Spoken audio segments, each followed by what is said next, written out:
Chapter 32, The Christmas Barrel. Next day, the second train came. After its departing whistle had died away, Pa and Mr. Bose came down the street carrying a barrel between them.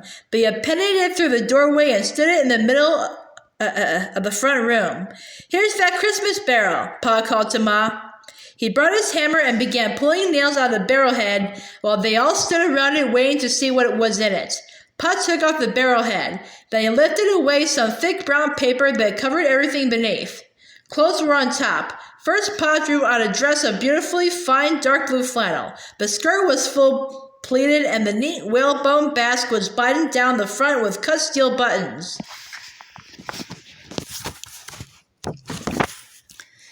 "This is about your size, Caroline," Pa beamed. "Here, take it," and he reached again into the barrel.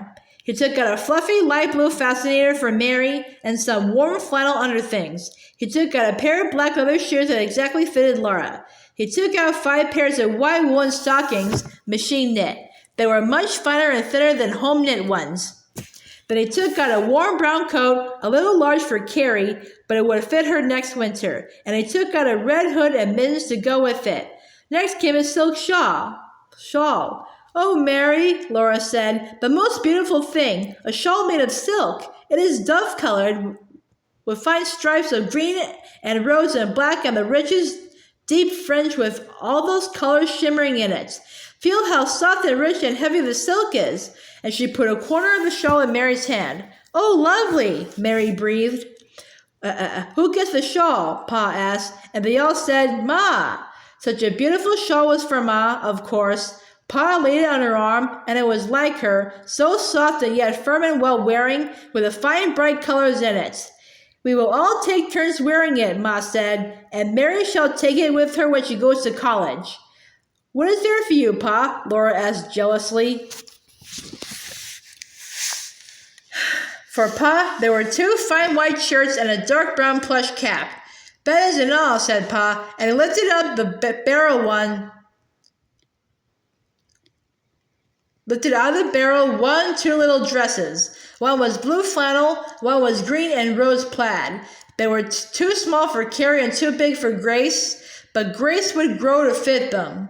Then there was an ABC book printed on cloth, and a small shiny Mother Goose book of the smoothest paper with a colored picture on the cover.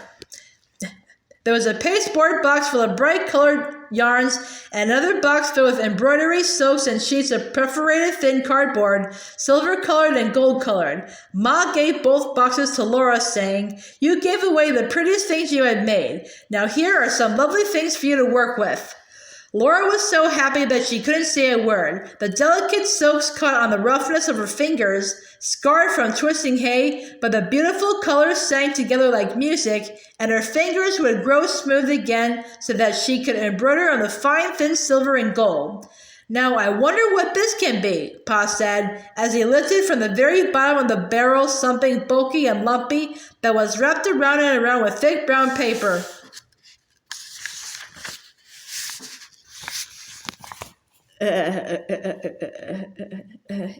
"Jerusalem crickets," he exclaimed. "If it isn't our Christmas turkey still frozen solid." He held the great turkey up where all could see. And fat, 15 pounds, or I missed my guess. And as he let the mass of brown paper fall, it thumped on the floor, and out of it rolled several cranberries. "And if here isn't a package of cranberries to go with it," said Pa. Carrie shrieked with delight. Mary clasped her hands and said, "Oh my!" But Ma asked, "Did the groceries come for the stores, Charles?" "Yes, sugar and flour and dried fruit and meat." "Oh, everything anybody needs," Pa answered. "Well then, Mr. Bose, you bring Mrs. Bose day after tomorrow," Ma said. "Come as early as you can and we will celebrate the springtime with the Christmas dinner." "That's the ticket," Pa shouted, while Mr. Bose threw back his head and the room filled with his ringing laugh. They all joined in, for no one could help laughing when Mr. Bose did. "We'll come. You bet we'll come," Mr. Bose chortled. "Christmas dinner in May. That would be great to feast after a winter of darn near fasting. I'll hurry home and tell Ellie."